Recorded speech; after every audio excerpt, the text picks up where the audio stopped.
¿Ves? Estamos ubicados en Génesis capítulo 15. Vamos a ver este tema en dos puntos.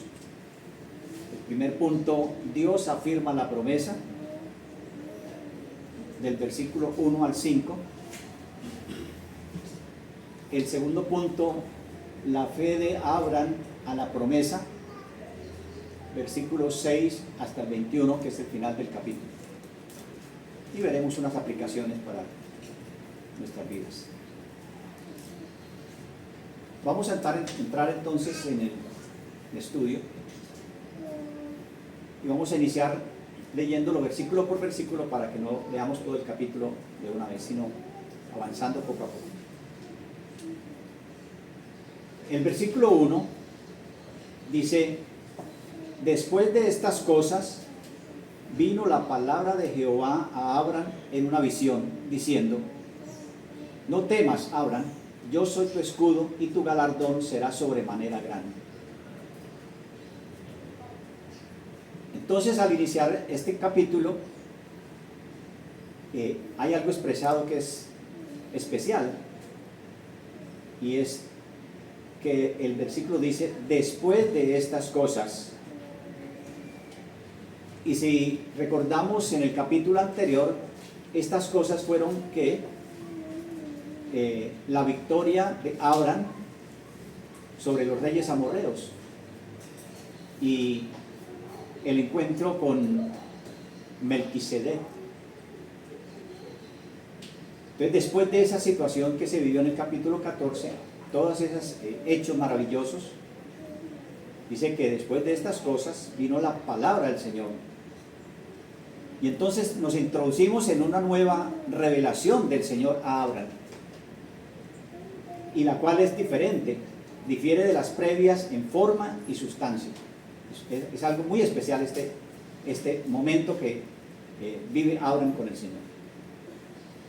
Por eso, a partir de este momento, de esta revelación del Señor, se constituye un nuevo punto de partida en la vida de Abraham, por lo maravilloso y espectacular que es.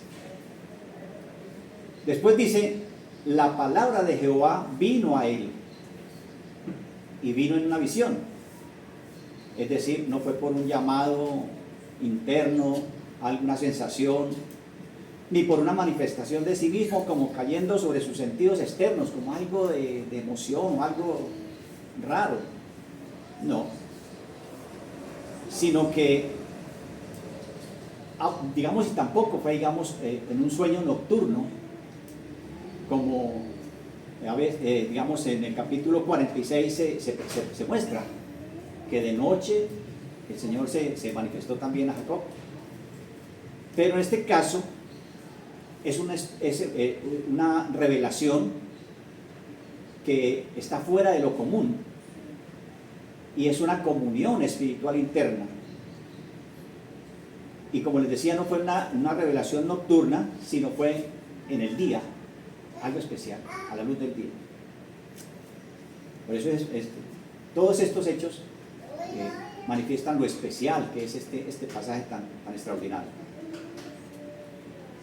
Por eso la expresión en una visión se aplica a todo el capítulo 15. Todo el capítulo 15 está encerrado en la visión que recibió Abraham de parte de Dios. Por eso, digamos, en este capítulo no hay pausas, digamos, hay ningún versículo, hay una pausa, ni señal alguna de que la visión haya cesado, sino que es una visión hasta el final. Por eso la visión no solo abarca los versículos 1, 4 y 8, sino todo el capítulo. Únicamente con esta diferencia, que desde el versículo 12, durante la visión, es decir, la visión asume la forma de un sueño profético producido por Dios, porque todo este capítulo está guiado y dirigido por Dios. Ahora bien, esta visión espiritual establece una relación de comunión viviente entre Abraham y Dios. Esta experiencia espiritual entonces puede sostenerlo efectiva y permanentemente.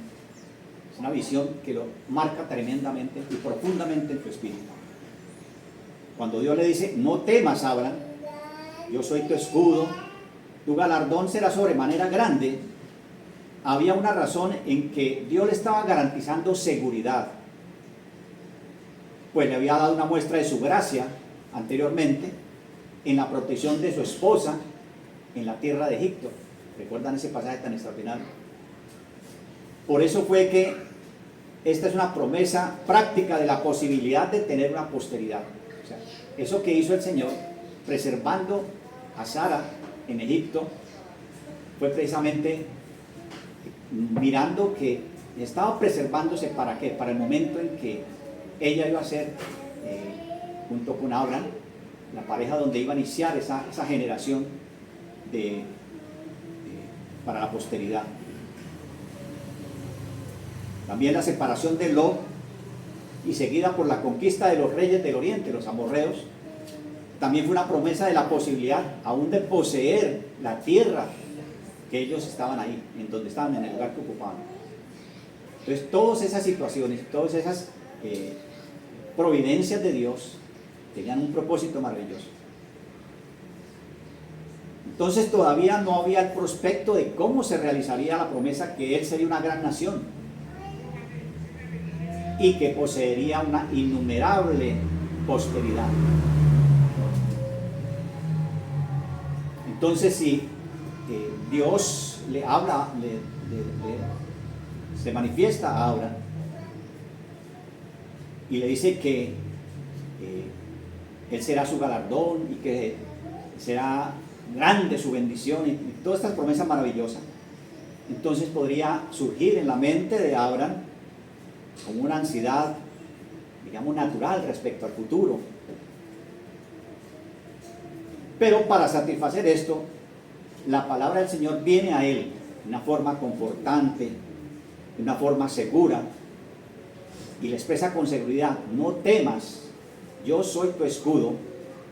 Pero cuando el Señor añadió, y tu galardón será sobremanera grande, Abraham solo podía, digamos, replicar a esa voz que le estaba dando, a ese mensaje que le estaba dando el Señor, pero no dudando, sino al pensar en su condición de no tener un hijo. Era algo como natural. El Señor está prometiendo una posteridad inmensa, grande, una bendición maravillosa. Pero en el pensamiento podría llegar y surgir ese momento, no de duda, sino, es que no tengo hijo. ¿Cómo podrá hacer eso? Por eso el versículo 2 y 3 es bien interesante como continúa. Y respondió Abraham, en el versículo 2: Señor Jehová, ¿qué me darás siendo que ando sin hijo? Y el mayordomo de mi casa es ese Damaseno Eliezer. En el 3 dice: dijo también Abraham, mira que no me has dado prole, y aquí que será mi heredero un esclavo nacido en mi casa. Una pregunta casi que, digamos, lógica en la mente y en el corazón de Abraham.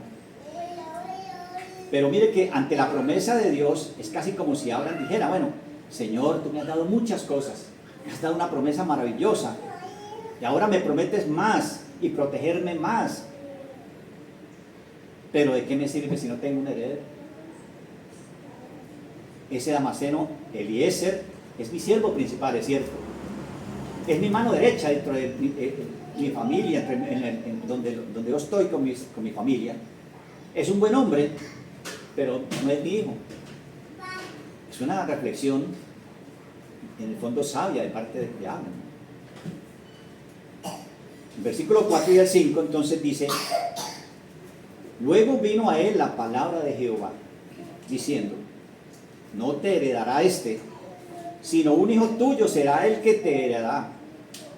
Y lo llevó afuera y le dijo: mira ahora los cielos y cuenta las estrellas, si las puedes contar. Y le dijo: así será tu descendencia.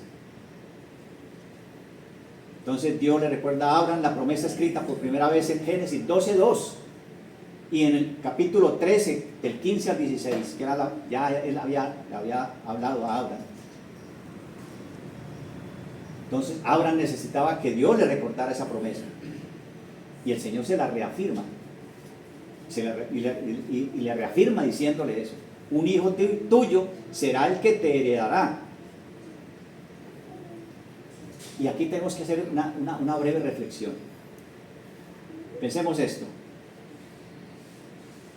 Muchas veces Dios declara una promesa con tanta seguridad y con tanta verdad, porque es Dios, que creemos que esa promesa se cumplirá ya, inmediatamente, tan pronto se da esa promesa.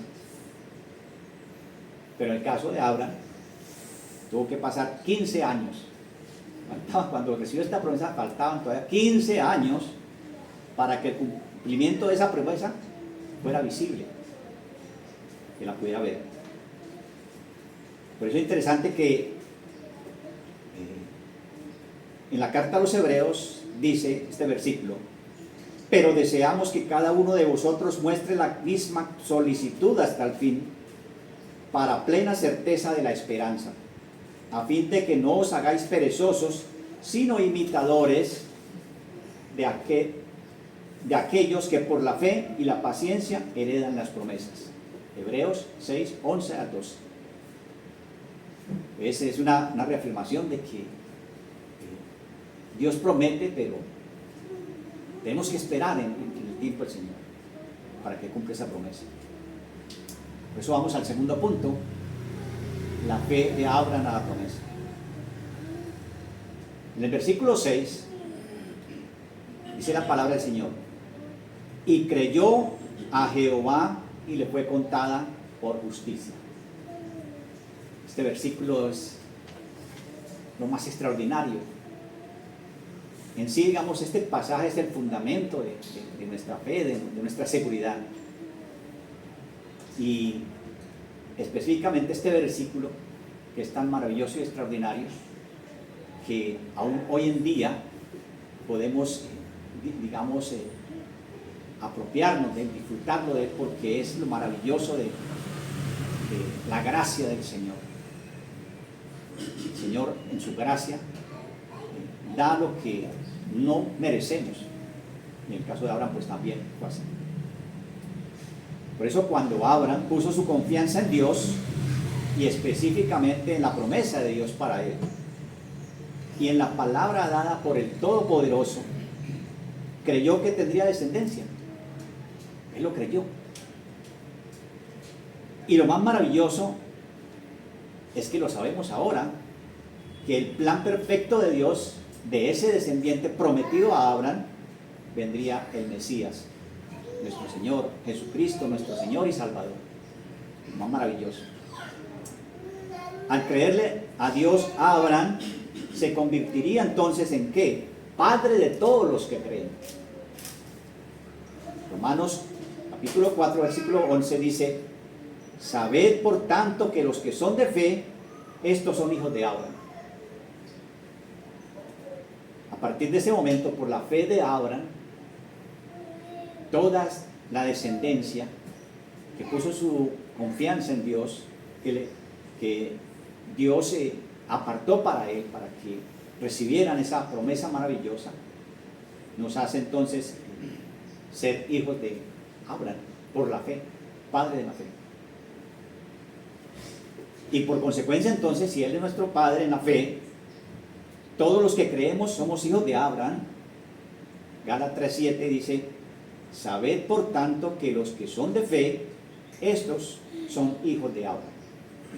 Miren lo maravilloso y extraordinario, ¿no?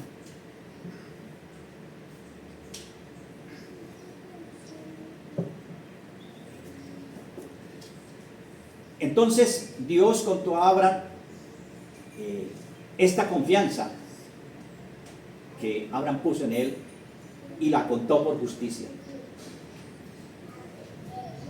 Esta es la importante y maravillosa, esta operación de Dios, tan extraordinaria y maravillosa. Es, digamos,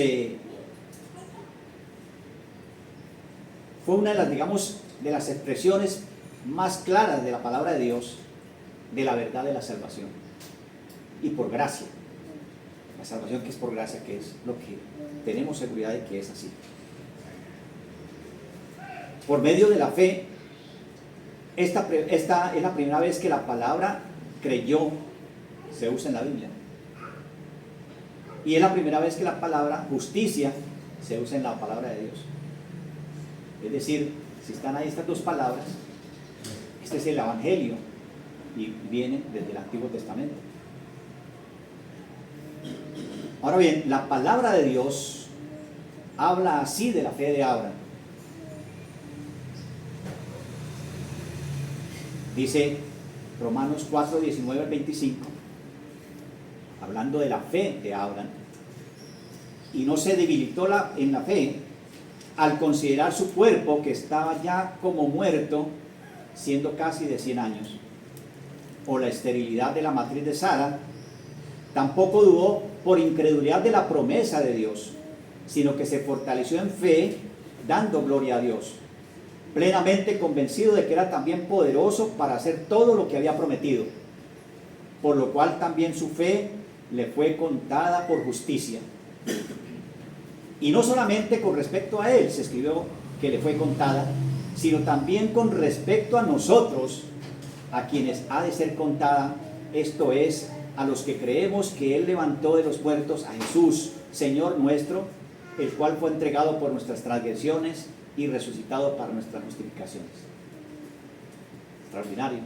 Romanos 4, 19, 25. Entonces mire cómo el evento que está viviendo Abraham, esa revelación maravillosa de nuestro Dios, es vigente en nuestros días. Es la misma situación que vivió Abraham. Cuando creemos en Cristo Jesús nuestro Señor, Él nos da, cumple esa promesa en nosotros, dándonos justicia perfecta a nuestras vidas por los méritos de nuestro Señor Jesucristo. Seguimos con el versículo 7 y 8. Dice: y le dijo: yo soy Jehová que te saqué de Ur de los Caldeos para darte a heredar esta tierra. Y él respondió: Señor Jehová, ¿en qué conoceré que te he de heredar? ¿En qué conoceré que la he de heredar? Miren lo interesante de esta pregunta.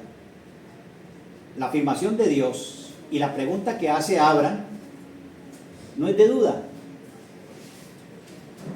Él mantenía su fe, sino que esa afirmación es una afirmación de la fe genuina y es una petición de información, más que de duda, porque no había duda en él creyó. Por lo tanto, esa pregunta no es de que pensar, bueno, es que está dudando Abraham, no, es una afirmación de su fe y es una petición de: Señor, dígame entonces cómo es que va a ocurrir esto maravilloso que tú me has prometido. Y es el deseo que tenía Abraham por confirmar o sellar esa promesa. Es decir, casi que dice: yo estoy listo, Señor, dígame cómo es que hay que hacer eso. Lo cual trascendía el pensamiento y la concepción y la concepción humana que había respecto a eso. Entonces, para satisfacer ese pensamiento y esa pregunta de Abraham, Dios le mandó a hacer los preparativos para la conclusión de un pacto con él, con una extraordinaria ceremonia que es lo que vamos a ver a continuación. Versículos 9 al 10. Dice la palabra del Señor: le dijo: tráeme una becerra de 3 años, una cabra de 3 años, un carnero de 3 años, y una tórtola y un palomino. Y tomó él todo esto y los partió por la mitad, y puso cada mitad una enfrente de la otra, mas no partió las aves.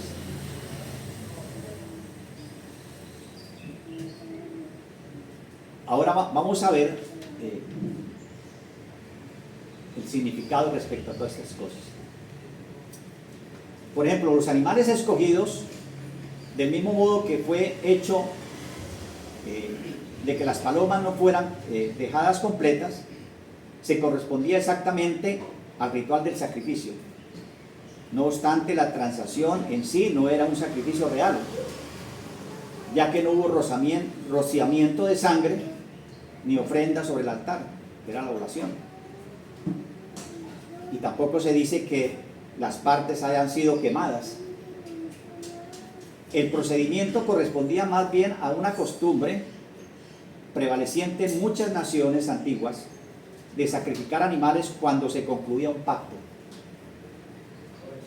Y después de haberlos dividido en partes y haberlas dispuesto una frente a la otra, los pactantes pasaban por el medio de ellas. Es una cosa que había para sellar un pacto, para hacer un pacto. Así que se observa que Dios condescendió con seguir la costumbre de los caldeos para poder confirmar su pacto de la manera más solemne con Abraham, que era un caldeo. Todo perfecto de la mano de Dios. La amplia extensión de esta costumbre de pactar de esta manera se hace evidente por la expresión utilizada para indicar la conclusión de un pacto, que es cortar un pacto, significaba eso. Por ejemplo, en Jeremías 34:18, esto seguía siendo una costumbre entre los israelitas de tiempos más tardíos. Si vemos ese pasaje, habla de una ceremonia como esa. En el versículo 11 dice la palabra del Señor. Continúa. Descendían aves de rapiña sobre los cuerpos muertos y Abraham los ahuyentaba. Entonces las aves de presa representan los enemigos de Israel, quienes buscaban devorarlos y exterminarlos, y el hecho de que Abraham los ahuyentaba fue una señal de la fe de Abraham y su relación con el Señor, que preservaría toda su posteridad de la destrucción y que su descendencia sería salva por causa de las palabras dadas a Abraham, por el compromiso del Señor hacia Abraham. El pasaje que refiere a esto está en el Salmo 105, versículo 42, para que tomen nota. El versículo 12 al 16 nos dice: mas a la caída del sol sobrecogió el sueño a Abraham, y he aquí que el temor de una grande oscuridad cayó sobre él. Entonces Jehová dijo a Abraham: ten por cierto que tu descendencia morará en esta tierra, en tierra ajena, y será esclava allí, y será oprimida 400 años, mas también a la nación a la cual servirán juzgaré yo. Y después de esto saldrán con gran riqueza, y tú vendrás a tus padres en paz, y serás sepultado en buena vejez, y la cuarta generación volverán acá. En la cuarta generación volverán acá, porque aún no ha llegado a su colmo la maldad del amorreo hasta aquí. Entonces, para distinguir entre la visión y el sueño, también entonces eso posee digamos, un significado simbólico. Por ejemplo, la puesta del sol prefigura para Abraham el abandono del sol que brilló sobre Israel, la luz de Dios sobre Israel, y el comienzo de un periodo oscuro y atemorizador de sufrimiento. La referencia al tiempo también tiene como intención demostrar el carácter sobrenatural de las tinieblas y el cumplimiento para la posteridad, esa oscuridad que prefiguraba ahí. Es la misma anticipación que envolvió a Abraham en las tinieblas, porque las palabras que escuchó previas fueron estas. En versículo 13: ten por cierto que tu descendencia morará en tierra ajena y será esclava allí, es decir, por los señores de esa tierra ajena, y será oprimido por 400 años por esos extraños donde ellos iban a estar. Y que las palabras hacían referencia a la estancia de los hijos de Israel en Egipto. Y sabemos que su cumplimiento lo pone fuera de duda, porque eso aconteció exactamente como el Señor lo dijo. Entonces los 400 años fueron, de acuerdo al lenguaje profético, un número redondeado, digamos, de 400 años, que realmente fueron 430 años que Israel pasó en Egipto. Eso lo vemos en Éxodo 12:40. Dice el Señor: mas a la nación a la cual servirán juzgaré yo. También tuvo un cumplimiento, Éxodo 6:11. Y después de esto saldrían con riqueza. También fue un hecho real, verídico y cierto, porque fue la palabra del Señor. Éxodo 12:31 al 36. Dice: y tú vendrás a tus padres en paz, y será sepultado en buena vejez, también tuvo su cumplimiento perfecto. Génesis 25, 7 al 8. Dice que en la cuarta generación volverán acá. Entonces los cálculos que se hacen aquí sobre la base de equivale a una generación a 100, que equivale a una generación de 100 años, una generación equivale a 100 años aproximadamente, que tampoco es demasiado, digamos, para el tiempo de Abraham, porque el promedio digamos, de vida de esa generación era más o menos 150 años. Por ejemplo, a Abraham, Isaac nació cuando tenía, ¿qué? 100 años. Entonces sí es 4 generaciones. Al final de estos versículos que leímos, que dice, y a la cuarta generación volverán acá porque aún no ha llegado a su colmo la maldad del amorreo hasta aquí. ¿Qué significa esto? Dice, porque no ha llegado a su colmo la maldad del amorreo. Aquí, digamos, se coloca como el amorreo como el nombre de la tribu, digamos, que era más poderosa en Canaán, entre los cananeos. Y se utiliza como un nombre común a todas las tribus que habían en ese lugar donde iba a ser la posesión de Abraham. Entonces, por medio de esta revelación se le indica a Abraham, en términos generales, la futura historia de su generación. El Señor le especificó todo lo que iba a acontecer. Y al mismo tiempo le informó que su generación, su descendencia, digamos, él ni su descendencia podrían obtener una posesión inmediata. En el momento que el Señor estaba prometiendo, pues Abraham, se podía pensar, bueno, ya esto es nuestro porque el Señor nos lo dio. Pero el Señor precisamente hace esta expresión porque le dice que esa posesión no podía ser de inmediato. Esa tierra prometida no puede estar inmediatamente en manos de ellos porque los cananeos aún no estaban listos para la sentencia de exterminación. Y la prudencia del Señor. No era el momento de erradicar, digamos, de esa tierra a los amorreos y a los cananeos. No era el tiempo para hacerlo. Versículo 17 dice, y sucedió que puesto el sol y ya oscurecido se veía un horno humeando y una antorcha de fuego que pasaba por entre los animales divididos. Una descripción de lo que Abraham vio en un profundo sueño profético corresponde al misterioso carácter del proceder de Dios. Un horno es como una olla cilíndrica de fuego, digamos que se usan en el oriente, y el fenómeno que pasó a través de los animales divididos se asemeja a una estufa ardiendo, la cual emanaba una antorcha, una llama brillante. Eso fue lo que vio. Entonces Jehová se manifestó a Abraham en este símbolo del mismo modo que lo hizo con el pueblo de Israel en la columna de fuego y humo. Pasando por las partes, ratificó el pacto que hizo con Abraham. Y su gloria estaba envuelta en fuego y humo, que es el producto del fuego consumidor. Y los dos son símbolos de la ira de Dios. Podemos ver algo respecto a eso en el Salmo 18, del 8 al 9.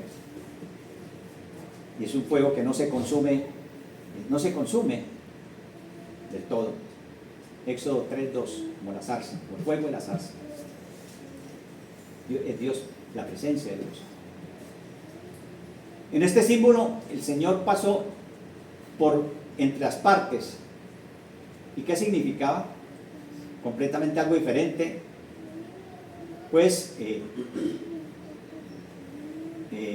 plasmó ante Abraham la condescendencia del Señor para su simiente, la gracia del Señor para su descendencia, en lo atemorizador de la gloria de su majestad como juez de sus enemigos.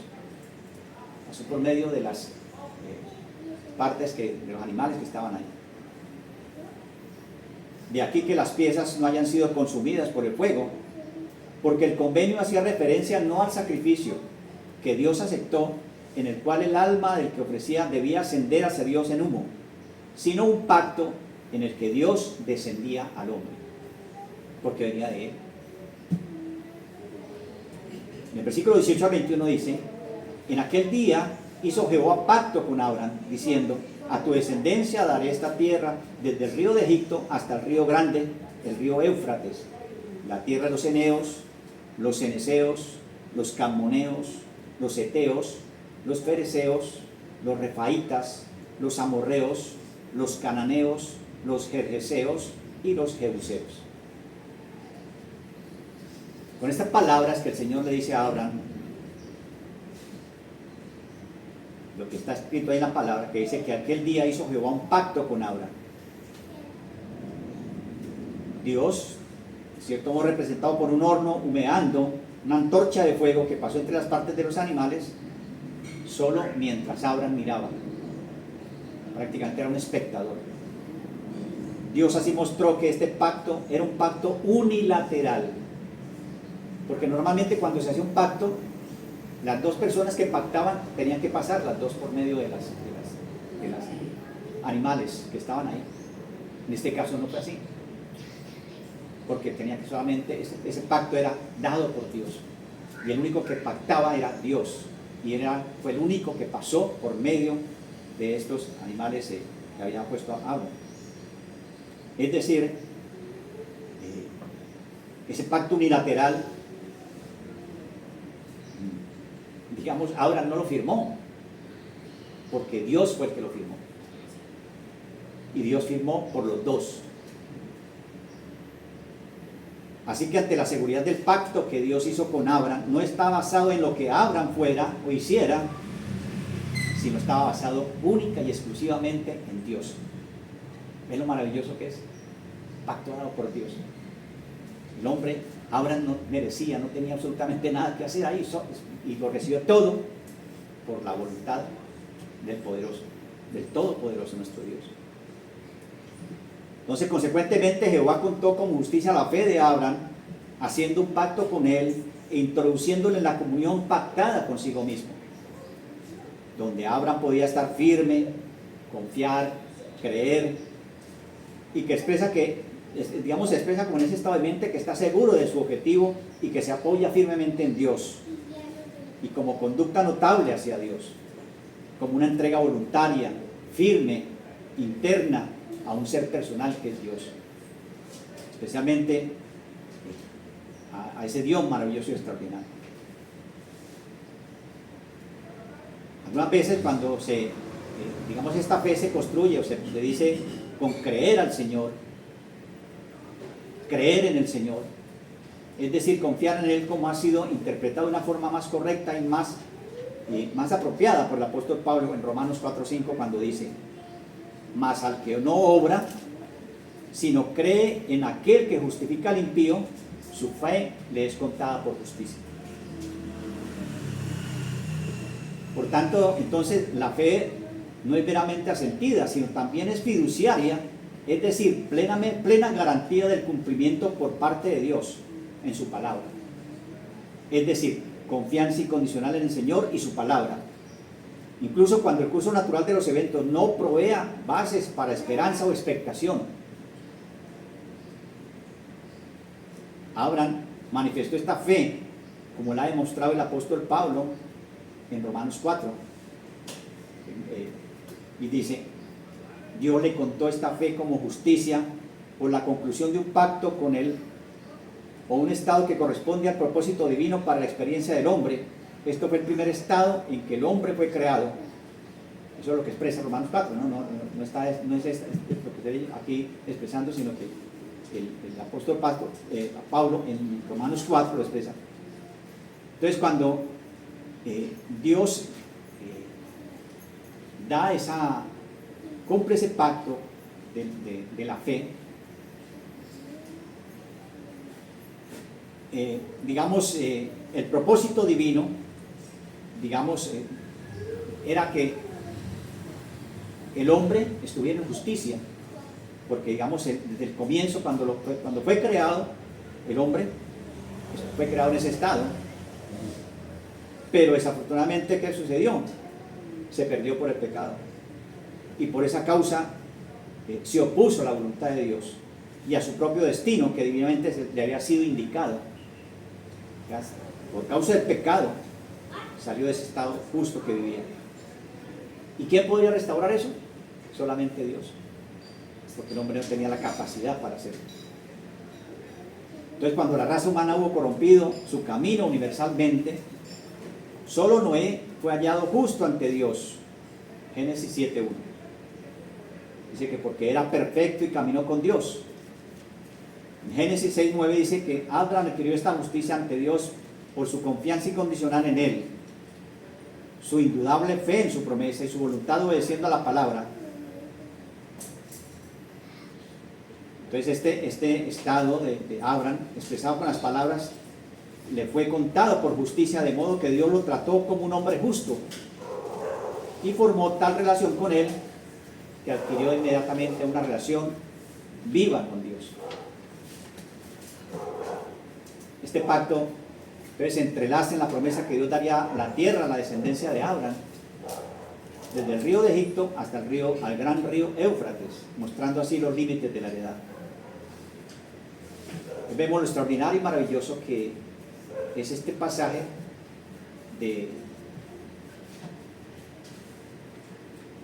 que aconteció a Abraham, que por la gracia de nuestro Dios pues también nos aplica hoy en día. La gracia del Señor es la que nos justifica, no por las capacidades ni por los esfuerzos ni los talentos. Vamos a ver unas aplicaciones. Teológicamente hablando, Abraham es un vivo ejemplo de la doctrina de la sola fide, la justificación únicamente por fe. 2 veces el apóstol Pablo usa a Abraham como un ejemplo de esta doctrina, y esta doctrina es fundamental, y está en la carta a los Romanos. Todo el 4º capítulo está dedicado a ilustrar la justificación por fe a través de la vida de Abraham. También un argumento similar hace el apóstol en el libro de Gálatas, donde Pablo muestra que desde la vida de Abraham, que los gentiles son herederos con los judíos y las bendiciones de Abraham son por medio de la fe. Gálatas 3, versículos 6, 9, 14, 16, 18 y 29. En esos pasajes está explicado toda esta maravilla. Entonces, esto que hemos visto en este pasaje que estamos terminando de ver, en el versículo 6 dice, y creyó al Señor y le fue contado por justicia. La fe de Abraham en las promesas de Dios fue suficiente para que Dios lo declarara justo ante sus ojos, demostrando así el principio de Romanos 3:28 que dice, concluimos pues que el hombre es justificado por la fe sin obras. Abraham no hizo nada para ganar esa justificación que le estaba dando nuestro Dios. Solamente esa confianza que él había tenido en Dios era suficiente. Entonces vemos que esta manifestación de la gracia de Dios desde un principio en el Antiguo Testamento, donde es el Evangelio que se inicia, no es esta, digamos, manifestación de la gracia, no empieza solamente en el momento en que nuestro Señor Jesucristo vive y muere por nosotros, sino que todo eso va, digamos, como de regreso a Génesis 3:15, donde dicen los teólogos que es, digamos, el protoevangelio, la primera mención del evangelio en la Biblia. Por eso el llamado de Abraham no fue solo otra pieza de la historia de la redención, fue solo otra pieza de la historia de la redención. Pablo nos dice que el evangelio se le predicó de antemano a Abraham cuando Dios le dijo que en ti serán benditas todas las naciones. Gálatas 3:8. Otra cosa que aprendemos de Abraham es que la fe no es hereditaria. Juan 3:8-39 vemos que no es suficiente ser descendiente físico de Abraham para ser salvos. La aplicación para nosotros entonces es que no basta con haber nacido en un hogar cristiano, haber venido de padres cristianos, abuelos cristianos. Eso no es suficiente. No entramos en comunión con Dios o conseguimos la entrada al cielo dependiendo de la fe de otra persona. porque nuestros padres o nuestros abuelos fueron cristianos, nosotros también podemos ser, nosotros también tenemos que entrar. No, no es cierto. Dios no está obligado a salvarnos simplemente porque tenemos una impecable genealogía cristiana. Puede que tengamos una genealogía piadosa y temerosa de Dios, pero no es suficiente. Por eso Pablo utilizaba a Abraham para ilustrar esto en Romanos, donde nos dice que todos los descendientes de Abraham fueron elegidos para salvación. Dios, Romanos no es cierto, Dios soberanamente decide quiénes van a recibir la salvación, pero esta salvación viene a través de la misma fe que de Abraham y la fe que ejerció Abraham en su vida. En el Nuevo Testamento, la gracia está sentada en nuestro Señor Jesucristo. Él es la gracia de Dios, manifestada por la acción de la voluntad divina, y las Escrituras son vigorosas en afirmar que el hombre no puede hacer nada para merecerla. La vida cristiana en su totalidad está contenido en la gracia de Dios. Aparte de ella simplemente no existe. La santificación, crecimiento y madurez, y el crecimiento y la madurez del creyente no se efectúa a partir de la gracia, sino dentro de la gracia. Ser objeto de la gracia es un privilegio. Por consiguiente, si es un privilegio, es una responsabilidad para nosotros. No podemos apoderarnos de la gracia como si fuera nuestro derecho, pero es posible oponer resistencia y perder los beneficios que nos ofrece la gracia. Gálatas 5, 4. Entonces, por eso tenemos la obligación de administrar la gracia. Primera de Pedro 4, 10. Entonces, para terminar, por toda la importancia que tiene la gracia, y que fue la gracia que fue dada, es que la iglesia histórica incluye esa gracia en los saludos y bendiciones cristianas. Y como hemos aprendido y lo hacemos aquí, y decimos, gracia y paz, hermanos.